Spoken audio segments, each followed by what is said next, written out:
Yesu asifiwe. Wahitimu wetu wapendwa, mmefanya kazi kwa bidii, mmevumilia changamoto mbalimbali za masomo, kifedha na hata kiroho. Leo mmesimama kama mashahidi kwamba Mungu ni mwaminifu kwenu. Nami niwatie moyo kwa kumaliza chuo ni jambo zuri jema, lakini jambo muhimu zaidi ni kuendelea kuwa mwaminifu kwa Kristo mpaka mwisho wa safari yetu hapa duniani. Bwana Yesu asifiwe. Kuna mambo machache natamani niongee nanyi kabla sijasema chochote kuhusiana na risala yetu, ili tupate kuondoka nayo yatusaidie kuendelea kumtangaza Kristo kwenye hatua yetu nyingine ya maisha iliyo mbele yetu. Natamani uondoke na hichi kichwa kwamba kudumu katika Kristo baada ya chuo. Kudumu katika Kristo baada ya chuo. Na mambo kadhaa. La kwanza, kumshukuru Mungu. Leo ni siku ya kujisifu na kufurahi kwa sababu kuna hatua ambayo tumepiga. Bali ni siku muhimu sana ya kumshukuru Mungu kwa kile kiwango alichotufikisha. Wengine walianza safari hii pamoja nanyi, lakini hawakufika hapa nyinyi mlipofika. Na wengine walitamani wafike, lakini kutokana na mambo mbalimbali hawakuweza kufika. Yawezekana ni kiafya, yawezekana ni kifedha, yawezekana ni mitihani ya masomo ikamrudisha nyumbani. Kuna swali unatakiwa kujiuliza, mimi ni nani nimefika hapa? Unatakiwa kuelewa kwamba iko neema ya Mungu kwa ajili yako. Na katika hatua hii aliyoikamilisha, kama amekufikisha, basi kuna mlango mwingine anaofungua katika maisha mengine yajayo. Bwana Yesu asifiwe.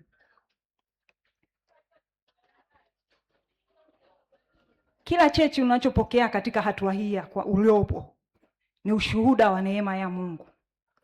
Biblia inasema katika Zaburi ya 126 mstari wa 3, Bwana ametutendea mambo makuu nasi tumefurahi. Jambo la pili, mahafali haya si mwisho bali ni mwanzo. Mahafali haya ni mwanzo wa majukumu mengine ya maisha. Mlikuwa wanafunzi, kesho mtakuwa walimu, wauguzi, wafanyabiashara, wahandisi, viongozi, wafanyakazi na waajiri. Umefungua ofisi yako, utaajiri watu. Bwana Yesu asifiwe. Lakini katika haya maeneo yote mtakayoweza kuwa, lazima mkumbuke kuwa ninyi ni nuru ya ulimwengu kokote mnakoenda. Lile pando ambalo mlipanda hapa chuoni katika maisha yote ya miaka yote ya chuo, msiliache lipokee. Hiyo ni nuru ambayo Mungu ameiweka ndani yenu ili muende mkaangaze. Na siku zote nuru inaangaza gizani, haiangazi kwenye mwanga, unashindana. Lakini anapokuweka Mungu katika maisha unayoelekea, kuna sehemu pana giza, wewe unatakiwa kwenda kuangaza. Iwe ni katika kazi, iwe ni katika biashara yako, iwe ni pahali popote utakapokuwa, unatakiwa ukaangaze. La tatu, msipotee maisha yenu kiroho. Kuna kitu kimepandwa katika maisha yenu mlioishi hapa chuoni. Kwa wengi changamoto kubwa huanza baada ya chuo. Kwa sababu tunapokuwa chuoni kunakuwa na vitu vinavyotufanya tuwe karibu na Mungu. Kunakuwa na fellowship za mara kwa mara, marafiki kuombeana, viongozi kutushauri, program za kiroho na kadhalika. Lakini baada ya kuhitimu unaweza kujikuta peke yako katika mazingira mapya. Ndio maana ni muhimu kuendelea. Unaweza ukajikuta ulikuwa na Frank, ulikuwa na Jenny, mnakuwa pamoja katika kipindi chenu cha maombi.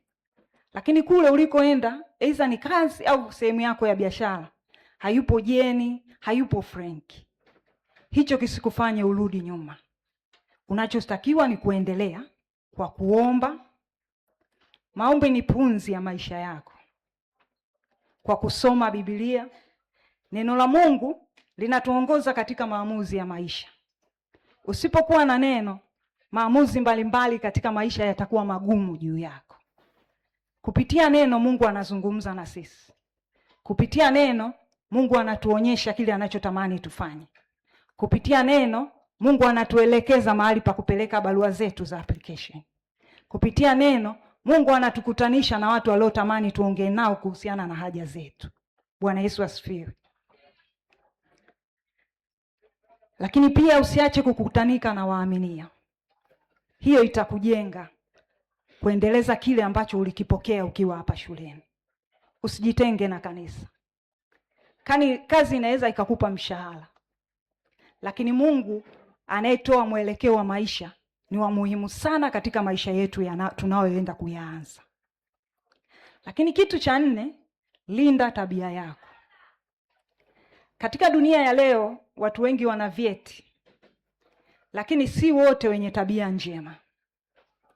Na kuna usemo wa waajiri wengi hupenda kusema, ni rahisi kupata mtu mwenye taaluma kuliko kupata mtu mwenye uaminifu.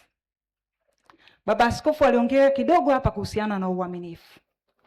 Uaminifu ni kitu cha muhimu sana katika maisha tunayoenda kuyaanza ya baada ya chuo. Cha muhimu sana. Popote unapowekwa au unapokuwa kufanya kitu, kifanye kama kwa Bwana. Kifanye kwa uaminifu. Kama umebahatika kupata kazi, kaifanye kwa bidii. Kama hutofanya tena, bidii yako itakuongezea nafasi ya kukua katika yako. Lakini bidii yako itakufungulia milango ya wafadhili wengine kukuona. Kama huna bidii, huwezi kusogea. Utabaki katika level hiyo hiyo ya maisha uliokuwa nayo. Lakini ukionyesha bidii kwenye sehemu yako ya kazi, kwenye biashara yako, kwenye huduma yako, kama ni mwalimu, fundisha watoto kwa uaminifu. Mungu atakupa kitu. Kama ni muuguzi, kama ni daktari, wahudumie wagonjwa kwa upendo wa Kristo. Kuna mahali Mungu atakuweka na kuna mahali watu watakurecommend. Uaminifu ni kitu kizuri sana. Umeajiliwa, umepewa kazi ambayo unazishika pesa za hiyo sehemu ya kazi. Fanya kwa uaminifu. Utakupeleka mbali sana. Hakuna hata siku moja mtu anaweza kusema ninamtafuta mtu wa kufanya kazi sehemu kwenye ofisi yangu. Mtu kama hujao mwaminifu hawezi kukukumbuka. Jina lako haliwezi kukaa katika fahamu na akili zake. Lakini ukiwa mwaminifu, lazima atasema kuna Franki pale. Naomba nina kijana huyo hapa. Naomba umpokee. Kuna baraka utazipata kwa kufanya na huyo kijana. Katika hii sehemu naomba kidogo. Haleluya. Bwana Yesu asifiwe. Mimi nilikuwa mwanafunzi kama nyinyi. A-level nilisoma PCB. Darasani nilikuwa ni mtu wa kupenda kusaidiana. Yaani ile nilijiwekea hulka kwamba nikielewa nikimfundisha mtu ndio naelewa zaidi. Kwa hiyo ikanifanya kuwa na watu wengi. Umeelewa? Kila mtu akitaka kwa upendo namuelekeza. Tena kwa bidii, natamani ajue kabisa. Na kweli vile ninavyoendelea kumfundisha ndivyo na mimi vinavyokaa ndani yangu. Lakini kumbe kile kitu nilikuwa sipandi kwa pale shuleni tu. Kilikuwa kinapanda akiba kwenye maisha yangu ya baadaye. Kwa hiyo nikamaliza ile form 5 na form 6, nikaingia chuo SUA, degree yangu ya kwanza, nikamaliza miaka 4. Baada ya kumaliza nilikuwa sijapata kazi, sina kazi. Kwa hiyo nikakaa kipindi kama cha mwaka mzima nikiwa tu mtaani. Japokuwa ukitoka chuoni unakuwa una mawazo kwamba nikifika tu nitapata kazi. Lakini wakati mwingine inaweza isitokee hivyo. Kwa hiyo nilikaa nyumbani. Baada ya kukaa, kulikuwa na kanisani kwetu. Walikuwa wamejiunda kikundi chao, wakawa wanatoa sadaka zao, wanaweka kwenye akaunti. Halafu wanatafuta watu wanaotaka kuhubiri Injili. Wanaomba, wanatoa zile pesa zao, wao wanajiambia kwamba hatuwezi kwenda sisi, ila tunawapeleka.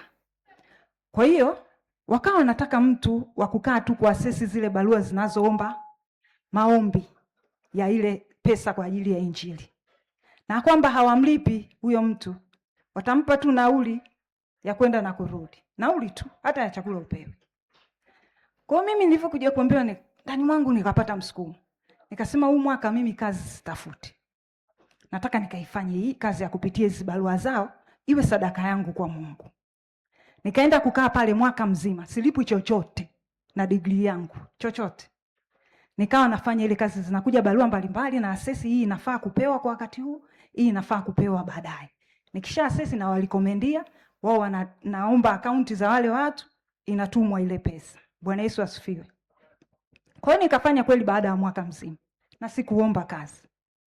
Unaweza kuamini ule mwaka ulivyoisha, mimi sijawahi kuomba popote. Kuna wadada tulikuwa na kaka mmoja tulikuwa tunasoma nao chuo. Tulikuwa nao kwenye hii nani yetu ya fellowship. Tunaenda nao kwenye maombi na nini. Waliandika wao barua ya maombi, SEDA, ile shirika lililoko chini ya World Vision. Wakaniwekea na CV yangu bila hata kunishirikisha. Bwana Yesu asifiwe. Nilishangaa tu ninaitwa kwenye interview. Na mimi sikufanya application. Unajua nikajiuliza kwa sababu yule kijana yupo kule, ikabidi nimpigie simu. Nikamwambia, nimepigiwa simu huko kwenye ofisi yenu. Nilikuwa naomba kujua hivi wanaweza, yani wanafanya vitu gani? Maana hata sielewi kwa sababu sijaomba, sina clue. Wanafanya vitu gani? Ili na mimi nikienda kuulizwa niwe kidogo naelewa hao watu wanafanya nini. Yule kaka akasema, kweli scholar hukuomba, ni sisi tumekuandikia. Bwana Yesu asifiwe. Sikuwahi kuanza. Kwa hiyo unaweza ukaona unafanya kitu kama kile hakikukulipi, lakini kumbe kinaweka hakiba baadaye. Bwana Yesu asifiwe. Mwingine angeona na degree yangu, yani niende tu mimi tena siku nyingine natembea kwenye miguu hata hiyo hela nauli sijapewa, atasema hapana, ninabaki nyumbani. Unapofunguka mlango wa kufanya kitu cha kujitolea kwa ajili ya Bwana, usibaki nyuma. Fanya, kuna mahali Mungu atakukumbuka. Niliipata ile kazi, nikafanya ile kazi kwa muda kama miaka 2 tu. Unakumbuka nilikwambia nilikuwa nawafundisha wenzangu darasani. Monitor wangu wa darasani form 5 na form 6 akaona kazi, tangazo la kazi kule Precision Air. Unajua alienda kumwambia bosi wake, kuna dada mmoja, ukimpa hii kazi atakufanyia kwa uaminifu na huta regret. Kumbuka nilichokusoma hata akihusiana na kule Precision Air. Unaweza ukaelewa? Ila niliitwa. Na sikuitwa tu, nilitumiwa mpaka tiketi ya ndege nitoke kule Shinyanga nilikokuwa nafanya kazi, ya kunileta na kunirudisha. Bwana Yesu asifiwe. Nikaenda kufanya ile interview na nikachukuliwa kwenye ile kazi. Kwa hiyo usikate tamaa kwenye maisha unayoyatoka saa hizi kwamba nikienda itakuwaje. Kesho yako aijuaye ni Mungu. Unachotakiwa ni kukaa katika mstari wa yale ambao umejifunza hapa shuleni, especially yale ya kwenye kuweka karibu na Mungu. Kaa karibu na Mungu wako. Kuna vitu vitafunguka, hutakaa uamini. Inaweza ikachelewa, bado usikate tamaa. Itakuja. Bwana Yesu asifiwe. Lakini ukilinda, na rudi pale pale kwenye kulinda tabia yako. Imagine ningekuwa nawafundisha kwa kiburi. Hivi kweli wangenikumbuka? Hapana. Imagine ningekuwa wakinipa vitu vyao vile vya ile sadaka, zile hela mimi nichukue nisiwape wale waaminifu. Kweli Mungu angenipa nafasi ya kukumbukwa? Hapana. Kwa hiyo linda sana tabia yako. Fanya kazi kwa uaminifu. Kokote utakakoenda, iwe ni kanisani, kwenye huduma yako ya uimbaji, fanya kwa uaminifu. Nimpongeze sana mchungaji Chimiledia. Nimekuwa nikishiriki kwenye hizi ibada za hawa watumishi muda tofauti. Nimeona kitu cha ajabu sana. Baba Askofu, mchungaji kajua kuwaweka hawa watu wawe na umoja. Kajua kuwaweka hawa watu wajue nafasi zao. Unajua ibada inaendeshwa na hawa vijana, utafikiri kuna mchungaji. Siku hiyo nilienda, hata mchungaji Chimiledia hayupo. Walifanya kila mtu kwa wakati wake. Nimeona hapa kuna vijana wameandika ICT crew. Hawa wanaochukua Nilimuuliza hapa mchungaji, hawa ni watu mmewalipa ama? Akasema ni wanafunzi wetu. Nimeshangaa sana. Kipo kitu ambacho kimepandwa katika maisha yenu mliokuwa hapa, msikiache kipotee. Nenda nacho, kakipalilie, kizae matunda. Mahali pa kazi pana vitu vingi utakapotoka huko mitaani na kadhalika. Kuna rushwa, kuna udanganyifu, kuna uongo, kuna matumizi mabaya ya madaraka. Lakini Mkristo unapaswa kuilinda tabia yako. Usiingie katika hayo. Fanya Kristo atukuzwe kutokana na maisha unaoishi na watu wanaokuzunguka. Usifanye Kristo atukanwe kutokana na maisha unayoyaishi. Vijana, katika nyakati tulizonazo kuna changamoto nyingi sana tunazopitia. Kuna peer pressure kubwa sana. Kama hutakaa vizuri na Mungu, utaelekea pahali ambapo sio sahihi. Na siku moja utajuta wakati it is already too late. Maisha yetu yanacho kielelezo. Maisha yetu yanalo tegemeo. Sisi sio kama wale wanaokaa wakilalamika kwamba kazi hakuna, sijui itafanyaje, anaingia kwenye vitu vya ajabu.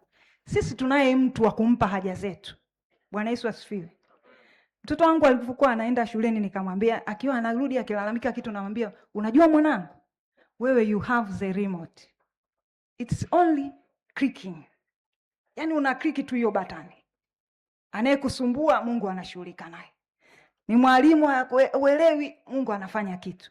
Wewe click hiyo batani. Kukliki batani ni kumpigia Mungu kelele, kumweleza ile haja yako. Sio mwanadamu. Biblia inatuambia usimtumainie, usitegemee mwanadamu, si ndio? Mtegemee Mungu. Ziko nyakati ambazo zinakuwa na kweli idadi iliyotolewa na mtumishi asubuhi ni kubwa na kazi hazipo kwa idadi hiyo. Lakini sisi tunachojua wa Mungu anaye mipango naye. Ratiba yako ya maisha iko kwa Mungu. Haipo kwako wala kwa waajiri wala kwa serikali.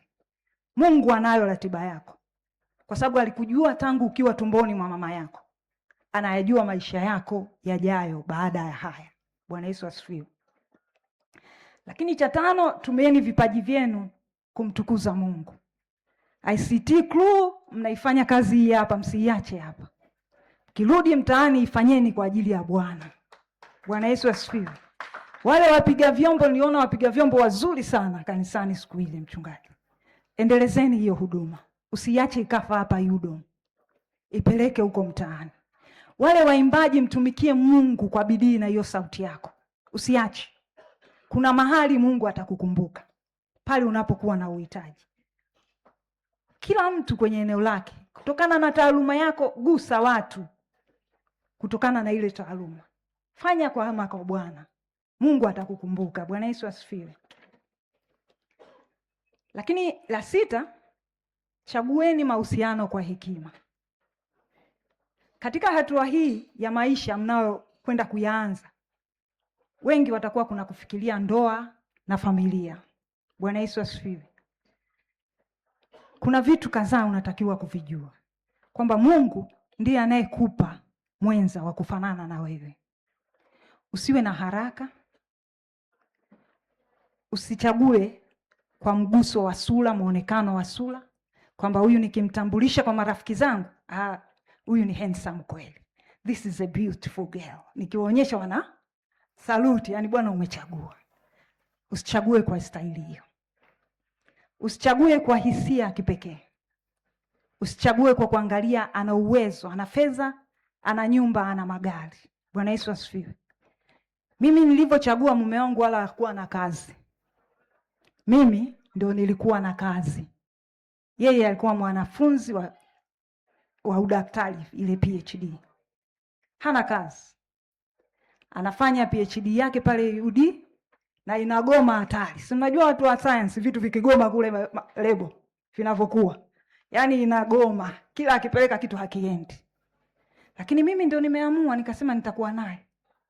Alipokuja kwetu akiulizwa, unamchukua binti yetu utamtunzaje? Akamwambia, kwa kweli mimi maisha ya luxury mazuri mnaompa Skola mimi sitaweza kumpa. Ila kuhusiana kula hata lala na njaa. Na mwenyewe alikubali. Bwana Yesu asifiwe. Kwa na mimi nilikubali. Nikamchukua hivyo hivyo. Ukiniuliza kwamba leo angekuwa mtu fulani mchungaji, sina hata jibu. Nilimchukua nikiwa mimi ninafanya kazi. Tena sio kazi ya kitoto, nilikuwa nimeona cheo kikubwa pale Precision. Ninasafiri nchi tofauti tofauti. Yaani nina kipato kizuri. Nilimchukua akiwa hana kitu. Bwana Yesu asifiwe.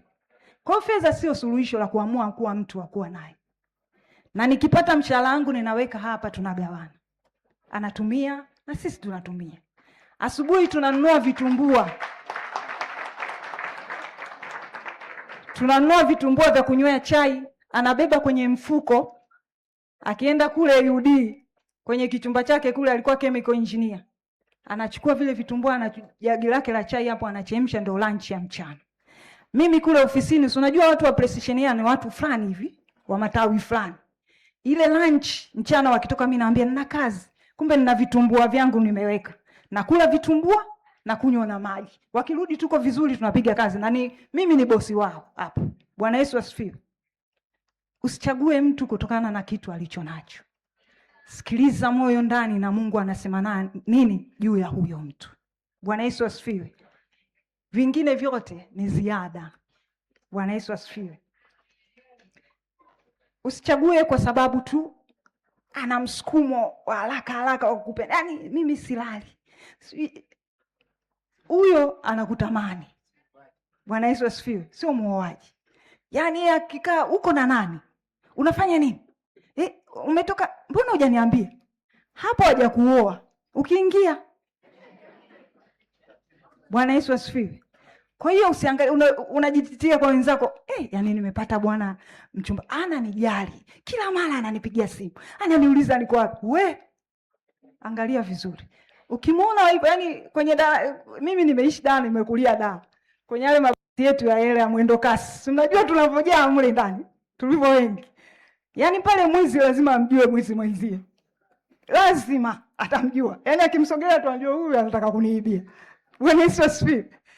Hivyo kwa katika mahusiano. Yuko bize kukuuliza uko wapi, ujue yeye ni mwizi. Anatoka.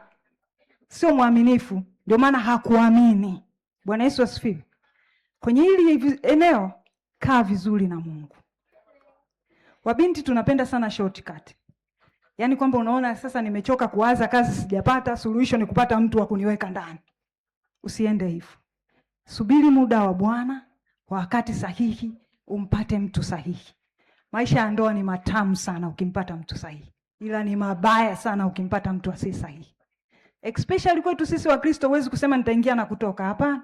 Mchungaji pale wakituongoza yani kufa na kutengana, yani kifo kitutenganishe. Kwa hiyo kama ni mijeledi utaendelea kupigwa mpaka kifo kiwatenganishe. Kama ni nini hivyo. Kwa hiyo lazima utulie, umwangalie Mungu. Endeleza utulivu wako na Bwana. Bwana Yesu asifiwe. Atakupa mtu sahihi. Anayekuangalia kwa muonekano, mabinti zangu tunapofanya mavazi ambayo yanatuchora na kutuonyesha maumbile. Anayekupenda kwa kukuambia umependeza kwa mavazi hayo, hapana. Huyo sio sahihi. Anakuona jinsi ulivyo. Atakuja kuoa mtu aliyetulia anayevaa kwa nidhamu. Wewe atakuacha hapo. Atakupotezea tu wakati.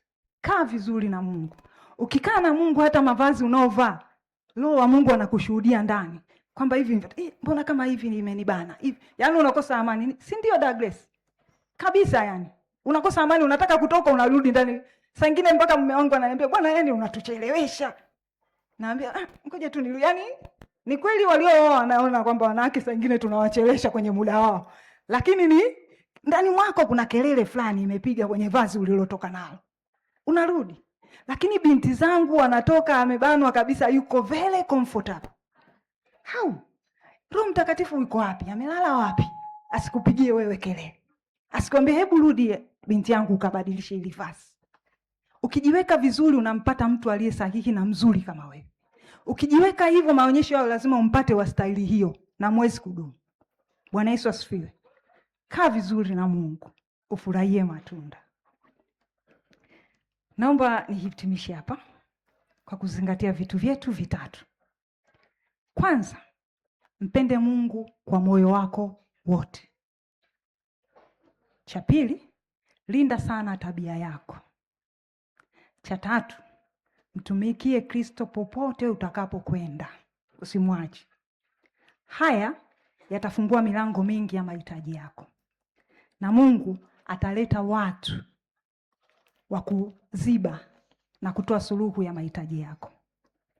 Lakini cha mwisho, kote unakoenda bado hujaajiliwa, hebu angalia maisha yanayokuzunguka. Ni kitu gani unahitaji? Ni kitu gani watu hapa katika ile eneo wanakikosa? Hiyo ni opportunity. Unatakiwa uifanyie kazi.